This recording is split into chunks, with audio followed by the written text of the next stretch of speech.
Oke, lanjut ya. Kedengaran suara saya? Ya, Kedengaran, Pak, Pak. kedengaran, Pak. Ini Zoom-nya nggak ada yang berlangganan ya?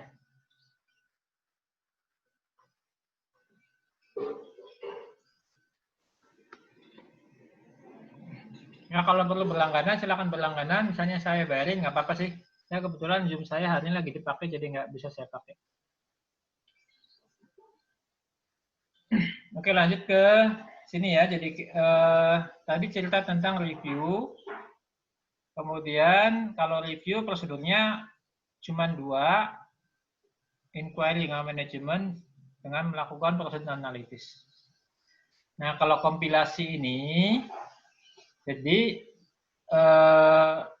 perusahaan yang menyiapkan laporan keuangan, tapi auditor yang memberikan advice atau ngasih konsultasi lah, memberikan masukan, memberikan arahan bagaimana menyusun laporan keuangan yang benar. Sementara kalau jasa preparasi, ini yang bikin laporan keuangan adalah auditor. Jadi auditor ditugaskan oleh manajemen memberikan jasa accounting service. Jadi kalau review ada laporannya, kompilasi juga ada laporan, ya. Meskipun tidak ada opini, kalau preparasi auditor tidak menerbitkan laporan apa-apa. Jadi hanya menyelesaikan laporan keuangan, di mana itu merupakan haknya atau miliknya manajemen. Nah, ini gambaran dari buku ya, dari buku auditing. Kalau kita lihat, perikatan atestasi ini adalah untuk ngasih opini ya, to provide an opinion ya, atau kesimpulan. Ya. Jadi atestasi jelas memberikan opini ataupun kesimpulan ya, atau temuan. Jadi kalau opini itu audit, kalau konklusi itu review, kalau temuan ini namanya agreed upon. Nah, apa sih tanggung jawabnya praktisi ya? Praktisi supaya bisa menerbitkan opini, kesimpulan ataupun menyampaikan temuan, pertama harus punya kompetensi dan kapabilitas ya. Tadi syaratnya harus kompeten dan capable. Punya pengetahuannya, punya skills-nya, ada pengalamannya, ada izinnya, dan sebagainya untuk melaksanakan penugasan. Jadi meskipun seseorang pinter auditing atau pinter accounting, kalau dia tidak dapat izin dari Menteri Keuangan, dia tidak bisa melakukan audit. Karena syarat kompetensi dan kapabilitasnya tidak terpenuhi. Yang kedua, seorang praktisi juga harus comply pada kode etik. Tidak harus patuh pada kode etik. Di mana untuk memberikan jasanya, ada aturan-aturan etika yang harus dipenuhi. Nah, yang ketiga, tanggung jawabnya praktisi adalah menjaga sikap skeptisisme profesional. Ya.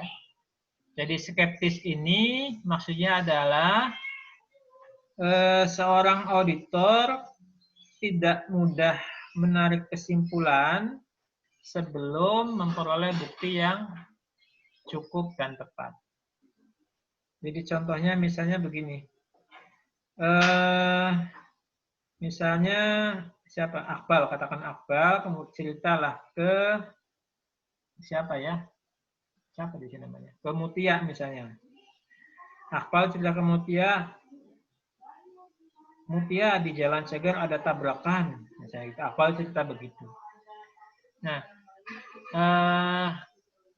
kalau Mutia ini mempertahankan sikap skeptis, maka dia tidak begitu saja percaya pada apa yang disampaikan oleh Akbal. Tidak begitu saja percaya, tapi dia juga tidak menuduh kalau Akbal berbohong. Gitu. Itulah skeptis. Ya. Nanti Mutia cari tahu dulu informasinya. Benar nggak ada tabrakan? Di mana tabrakannya? Oh, di depan Alfamidi misalnya gitu ya, motor sama gerobak dan sebagainya. Nah, baru setelah dapat bukti, Mutia mengatakan, oh iya benar. ada tabrakan. Nah, itulah yang disebut dengan profesional skeptis. Ya, skeptis itu tidak mudah percaya, tapi juga tidak menuduh bahwa seseorang berbohong. Ya, jadi cari bukti dulu baru membuat kesimpulan. Nah, kalau ngelihat tulisan yang di atas nih yang warna coklat, maka ada 3 tingkatan dari perikatan atestasi. Yang pertama itu eksaminasi. Eksaminasi ini audit, ya. Yang tadi kita sebut keyakinannya memadai. Kemudian review, yang kita sebut keyakinannya terbatas. Atau agreed upon. Agreed upon ini adalah kegiatan atau penugasan yang tujuannya menyampaikan temuan, ada fact finding. Jadi kalau audit atau eksaminasi ini memberikan kesimpulan atas apa yang dilakukan, review juga memberikan kesimpulan meskipun terbatas. Kalau agreed upon ini, auditor hanya melaporkan apa yang ditemukan. Jadi hanya mau trade saja. Apa yang ditemukan itu dilaporkan kepada si pemberi tugas. Ya. Nah, kalau dikaitkan dengan jumlah bukti yang tadi kita lihat di diagram ya, kalau audit atau examination itu buktinya ekstensif luas. Ya. Kalau review itu signifikan, kalau AUP itu bermacam-macam tergantung apa yang diuji. Dan levelnya adalah paling tinggi audit, kalau review moderate. Ya. Kesimpulannya positif, negatif, fact finding, dan pemakaiannya siapa? Kalau pemakai laporan keuangan yang diaudit atau direview itu bisa semuanya. Semua orang bisa membaca laporan keuangan atau memakai laporan keuangan. Tapi kalau laporan agreed upon atau AUP itu yang bisa menggunakan hanya orang yang menugaskan. Jadi kalau misalnya menugaskan direksi ya itu hanya berguna untuk direksi. Kenapa? Karena dalam penugasan AUP ini prosedurnya sudah ditentukan. Pokoknya auditor harus begini, begini, begini, begini, dan sebagainya. Sehingga penugasan ini dilakukan hanya memenuhi kebutuhan dari pemberi tugas. Ini contohnya misalnya seperti audit khusus gitu ya, kalau kita pernah dengar. Nah, audit khusus itu maksudnya agreed upon, jadi khusus pada aspek tertentu, prosedurnya disepakati apa, buktinya harus apa yang dicari sehingga faktanya seperti apa. Ini 3 jenis penugasan. Nah ini, agreed upon adalah auditor dan manajemen atau pihak ketiga menyepakati ya, prosedurnya, spesifik prosedur. Ya. Kemudian auditor juga melaporkan temuan, ya, finding dari apa yang diperoleh dari pelaksanaan prosedur-prosedur tersebut. Baik, sampai di sini ada yang mau didiskusikan antara perikatan asuransi sama non-asuransi? Silakan.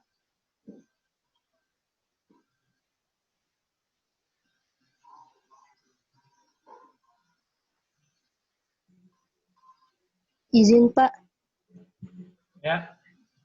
Pak, saya masih belum paham dengan agree upon prosedur adjustment itu Pak. Mohon dijelaskan kembali Pak. Makasih Pak. Jadi agree upon itu adalah perikatan yang dimaksudkan oleh manajemen untuk memperoleh satu data tertentu. Contohnya gini, contohnya ya. Misalnya PTA mau membeli saham PTB, misalnya gitu ya, saham PTB. Nah namanya mau beli sesuatu kan PTA pengen tahu nih PTB ini ada apa saja gitu ya. Nah, akan tetapi kalau misalnya kita melihat laporan PTB, mungkin PTA tidak berkepentingan pada semua unsur. Katakan kalau kas mungkin dia sudah jelas, piutang sudah jelas. Misalnya dia hanya concern, ini aset tetapnya benar enggak sih gitu misalnya, contoh ya. Nah, si PTA ini bisa menugaskan auditor tolong dong liatin atau tolong lakukan pengujian atas aset tetapnya PTB. Nanti prosedur yang saya minta adalah misalnya cek fisiknya, periksa dokumennya, kemudian ngitung penyusutannya, misalnya 3. Jadi ada 3 prosedur yang diminta oleh PTA yang harus dilakukan oleh auditor. Nah, prosedur 3 itulah yang nanti dijalankan oleh auditor. Jadi auditor hanya melaksanakan prosedurnya 3 saja. Cek fisik, cek dokumen, ngitung penyusutan. Nah, ketika auditor sudah melakukan pengecekan itu, dia lapor kepada PTA. Ini PTA, aset tetap misalnya semuanya ada, dokumennya lengkap, penyusutannya sudah sesuai. Nah, apa yang dilaporkan oleh auditor kepada PTA itu hanya fact finding, hanya melaporkan fakta-fakta yang dia temukan di lapangan dari 3 prosedur tadi. Kan kalau audit itu kan prosedurnya udah diatur di standar, jadi si perusahaan tidak boleh ngatur harus begini harus begitu, nggak boleh, ya. Auditor mengikuti prosedur yang ada di standar sesuai dengan laporan keuangannya. Nah, kalau agreed upon, prosedurnya dari manajemen, kemudian disepakati sama auditor, dan dilaksanakan. Makanya dalam kegiatan AUP ini, auditor tidak boleh menyatakan pendapat, dia hanya fact finding saja. Dia nggak bisa mengatakan, ini hitungnya salah nih, harusnya, nah, nggak boleh begitu. Kalau salah, bilang aja salah. Kalau benar, bilang aja benar. Itu, ya. Sudah jelas atau masih bingung? Sudah jelas, Pak. Terima kasih ya, Pak. Oke. Ada yang lain? Pak, izin bertanya, Pak. Ya, silakan, Bang. Saya masih belum paham, berarti agree upon prosedur ini berarti bagian dari jasa non-asuransi yang diberikan oleh auditor, gitu, Pak? Iya. Oke. Jadi, Oke, Pak. atestasi itu ada asurans, ada non-asurans. Nah, kalau asuran ngasih kesimpulan nih, kalau positif audit, kalau negatif review. Nah, kalau yang nggak ada opininya berarti non-asuran. Salah satunya adalah agreed upon. Ada Oke, lagi? Pak. Terima kasih, Pak. Oke.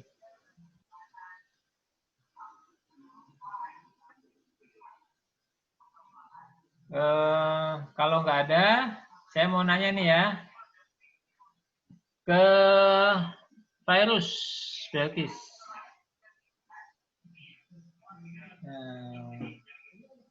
Kalau auditor melakukan pekerjaan, Virus sudah nyambung kan? Mana Virus? Kenapa Pak kalau auditor? Oke. Ketika auditor memberikan jasa review, apakah boleh memberikan opini wajar atau tidak wajar? Nggak boleh Pak. Kenapa? Ngasih opininya cuman kalau ngaudit doang. Oh gitu. Kalau review opininya apa? Kenapa? Kalau review itu dia cuman ngasih keterangan udah sesuai atau belum, tapi nggak ngasih opini. Oke, kata kuncinya kalau review tidak ngasih opini. Kenapa? Karena keyakinannya terbatas. Bagus. Batas. Saya nanya ke Farhan. Muhammad Farhan. Prosedural review ada berapa?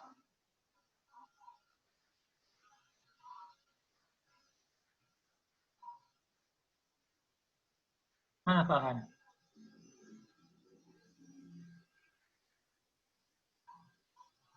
Farhan? Jangan-jangan komputernya ditinggal ya. Baik, saya ganti ke Namira deh. Namira, prosedural review ada berapa? Iya Pak, ada 2 Pak. Apa tuh? Wawancara manajemen dan analitis prosedur. Oke, bagus. Iya Pak. Sekarang ke Hana. Hana, kalau audit prosedurnya ada berapa?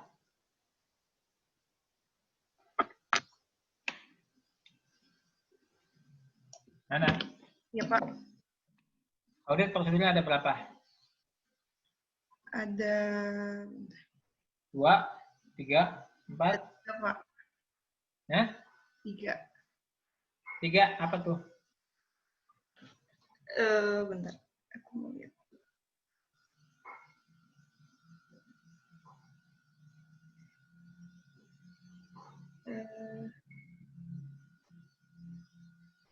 Aduh, sebentar ya, Pak. Ada yang bisa bantu? Memberikan asuransi terhadap LK keuangan, terus Itu tujuannya, Mbak. oh iya, maaf, Pak. Apa ya? Kalau audit prosedurnya nggak dibatasi, ya, nggak satu. Kalau review kan jelas tuh, hanya analytical review sama inquiry management. Kalau AUP prosedurnya sesuai dengan yang diminta oleh manajemen dan disepakati. Kalau audit ya sesuai dengan laporan keuangannya. Bisa banyak, bisa sedikit, tergantung dari seberapa besar yang diaudit, ya. Baik, ada yang bertanya sampai di sini? Nanti Akmal dicatat ya yang tadi saya tanya ataupun bertanya ya. Baik, Pak. Tadi yang ditanya nggak ada, siapa tadi tuh? Farhan, Muhammad Farhan. Baik, sekarang lanjut ya. Lanjut kepada jenis audit. Nah, jenis audit ini secara teori ada 3 ya. Audit atas laporan keuangan, audit kepatuhan, sama audit operasional. Ya. Nah, tujuan audit laporan keuangan adalah memberikan atau menilai kesesuaian laporan keuangan dengan standar akuntansi yang digunakan. Jadi jelas kalau kita bicara laporan keuangan, pasti standarnya standar akuntansi. Contohnya adalah audit laporan tahunan. Ini contoh. Nah, kalau misalnya audit kepatuhan yang compliance adalah menguji kepatuhan terhadap peraturan perundang-undangan. Contohnya misalnya terhadap persyaratan pinjaman, kemudian mungkin kalau kalian nanti jadi orang pajak ya, mengaudit kepatuhan terhadap peraturan perpajakan, atau kalau nanti yang di bea cukai dengan peraturan bea cukai dan sebagainya. Itu jenis audit compliance. Nah, yang ketiga adalah audit operasional. Nah, audit operasional ini tujuannya adalah menguji efisiensi, efektivitas, dan keekonomisan suatu operasi. Ya. Sebentar, di tempat saya lagi adzan, saya break dulu sebentar ya, nunggu adzan selesai.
Oke, saya lanjut ya. Jadi 3 jenis audit: financial, compliance, sama operasional.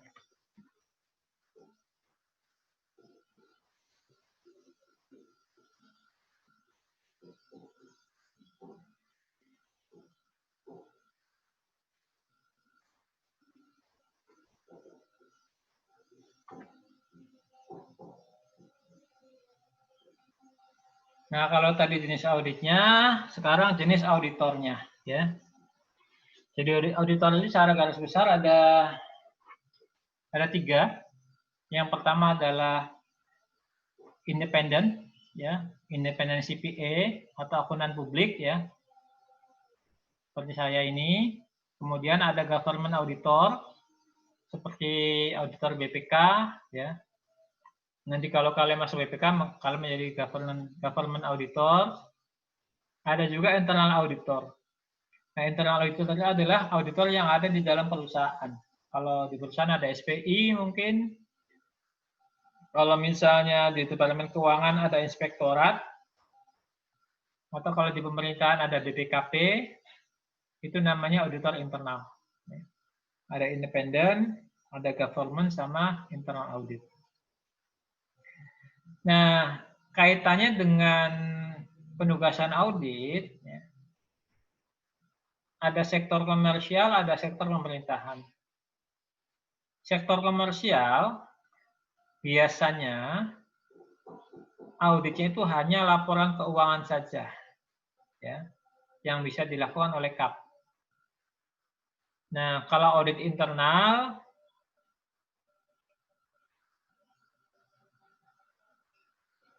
itu dilakukan SPI ataupun oleh aparat pengawasan internal.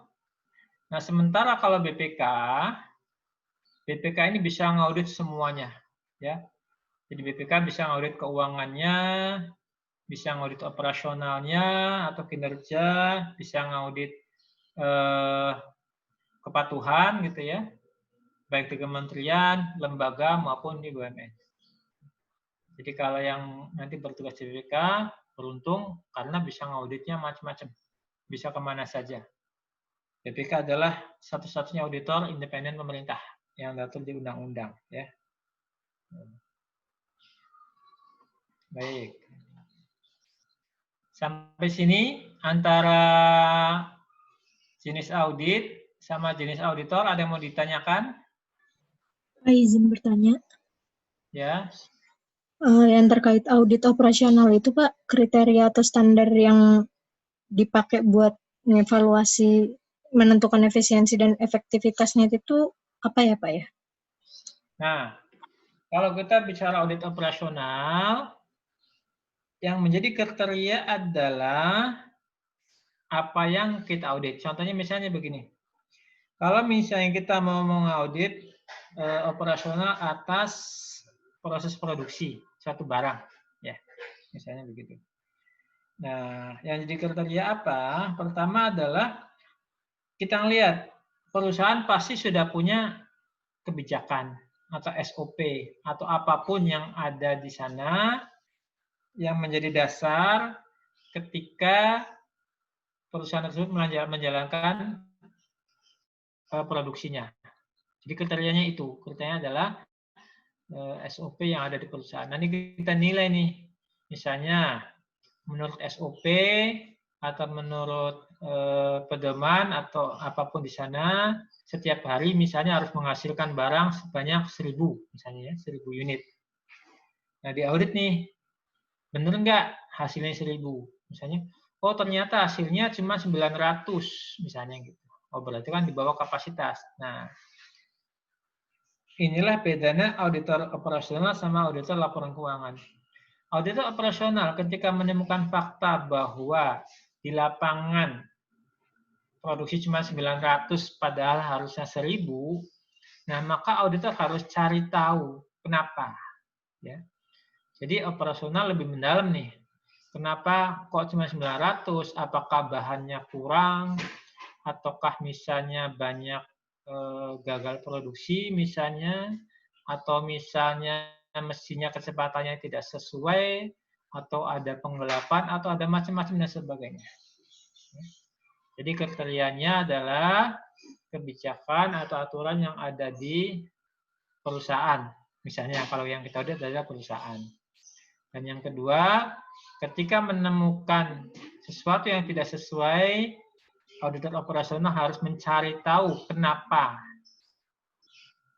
Supaya nanti bisa memberikan saran perbaikan kepada manajemen. Zoom-nya habis lagi ya?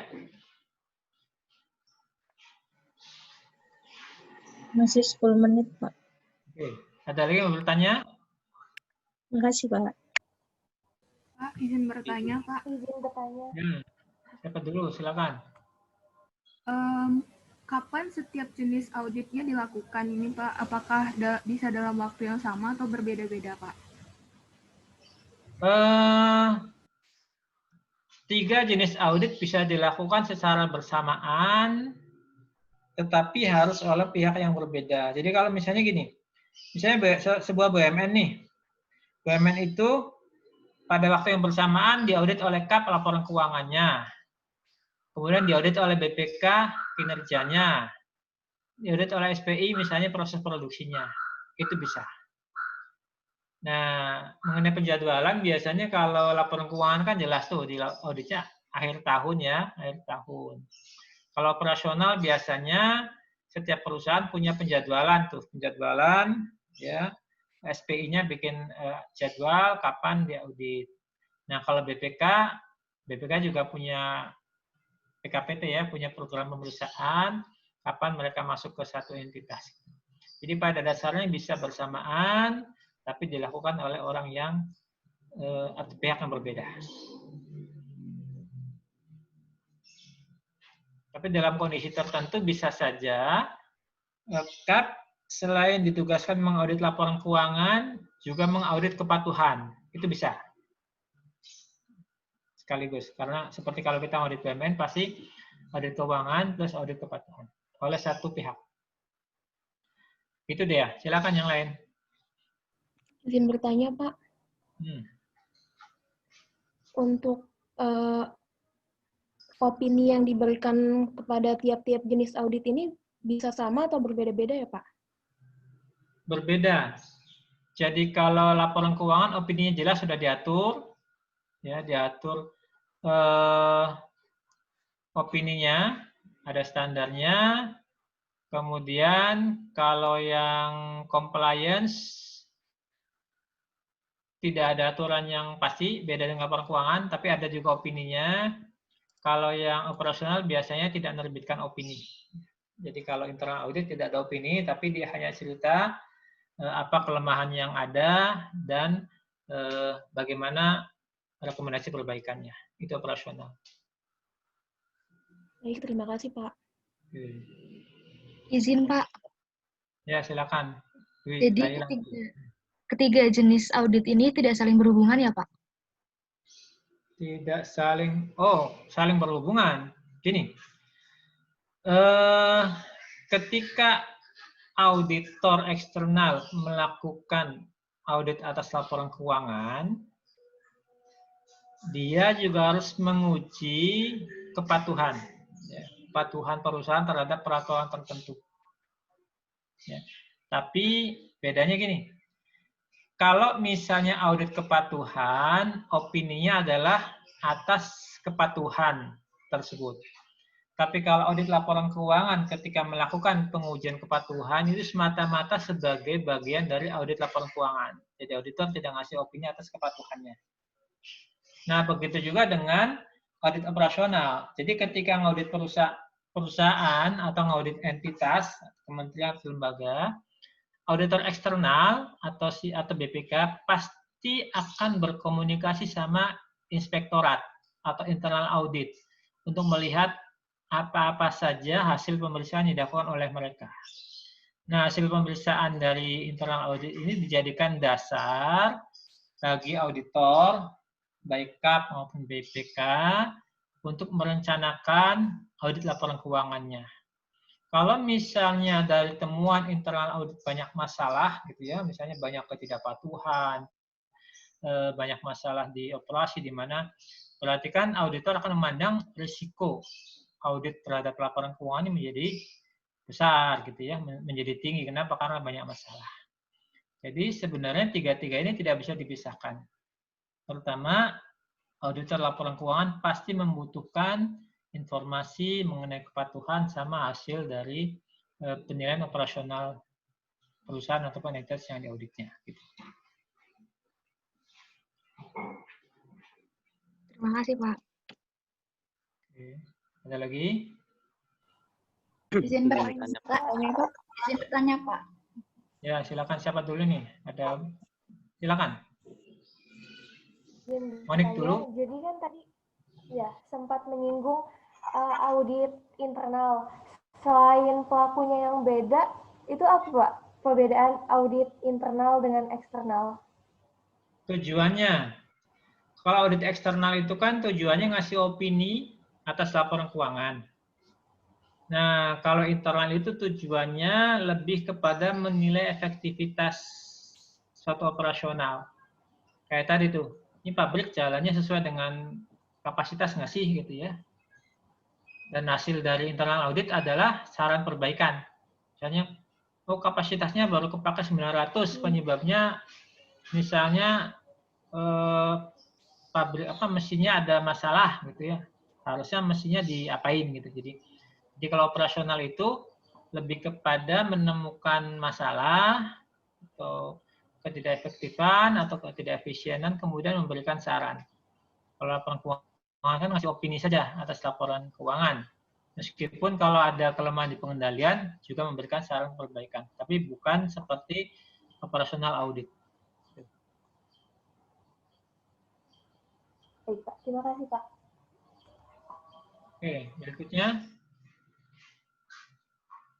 Ya Pak. Ya, tadi kan Bapak jelaskan bahwa hasil dari audit itu kan berupa opini. Pertanyaan saya itu, saya masih bingungnya kenapa dia disebut opini, sedangkan opini itu kan mengandung bias. Sedangkan kita tahu bahwa alasan audit itu diperlukan ya karena cenderung adanya bias dalam informasi yang disajikan itu. Jadi maksudnya kenapa dia disebut opini, Pak? Gitu, Pak. Oke, pertanyaan yang sangat kritis. Opini itu kan bisa kesana kemari gitu ya, bisa sangat subjektif ya. Iya. Oke. Apa bedanya opini sama pendapat?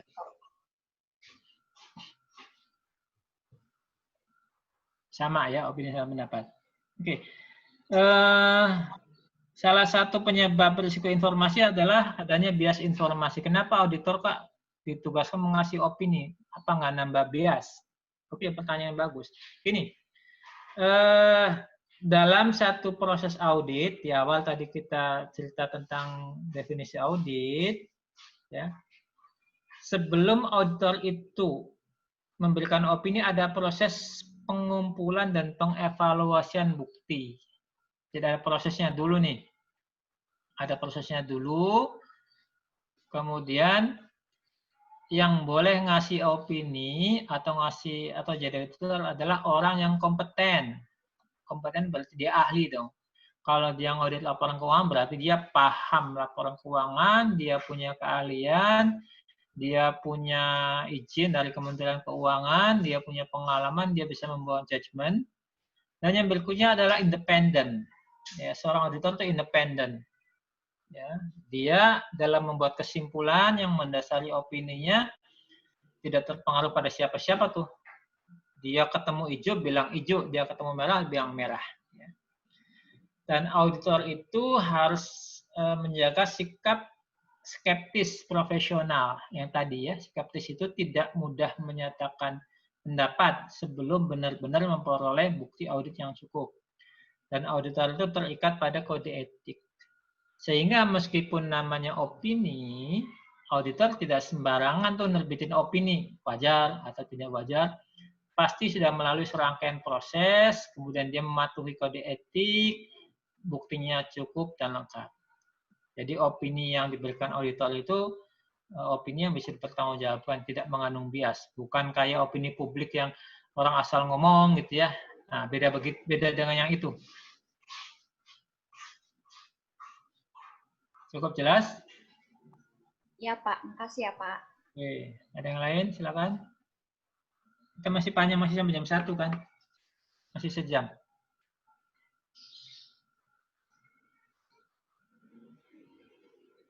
Ada lagi?